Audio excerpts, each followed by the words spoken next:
arlo nazionalean eta Euskal Herriaren eraikuntza nazional kultural hortan kantuak garrantzi handia eduki du.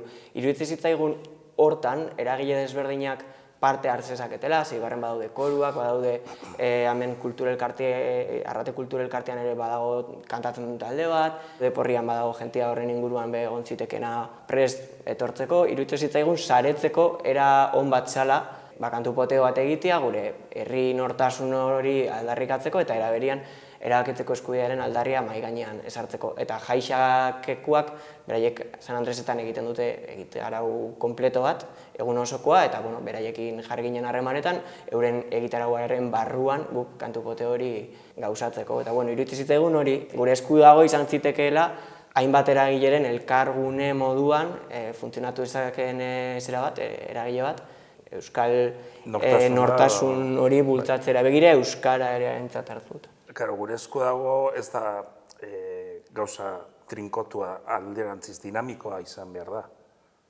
Egokitu behar da bai kontestora eta bai herrira.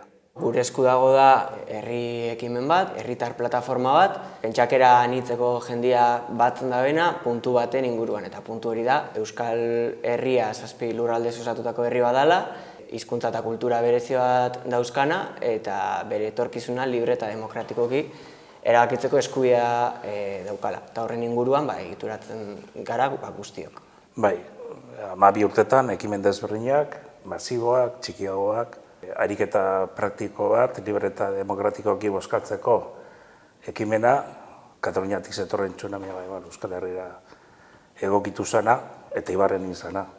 Parte hartze ez da simbolikoa edo portzentaje baten begira. Baizik eta ze nolako parte hartzeko zen eta nolako herri ekimena hori bultzatzeko eta egiteko, gauzatzeko. Momentu horretan inflexio puntu bat egon da. Bai estatutik datorren ekimen desberdinak, bai Euskararen kontra, bai Euskal Herritartasunaren kontra. Kontestu horretan, gure esku dago egiten duena da, inflexio hori erabili, aurrera begira joteko, libre eta demokratikoki gure eskubideak hartuta erabaki nahi baldin badugu, arlo guztietan izan behar da. Ariketa praktiko bat baino da, komunitate bat sendotzea aldera, inflexio hori izango zen.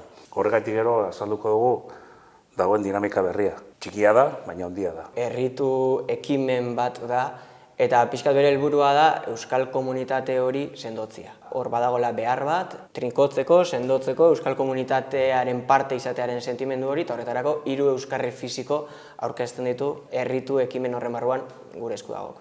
Batetik txartel bat, zeinak adierazten duen euskal herritarra zarela eta euskal herriaren erabakitzeko eskubidearen alde zaudela, hori batetik, gero bestetik pegatina bat, mobilean edo nolakoa jar daitekela, eta pin bat. Eta horrekin, nolabait, komunitate sentimendu hori ikur batzuen bitartez transmititu nahi dugu, ez? Munduari esatea Euskal Herria hemen dago, Euskaldunok hemen gaude.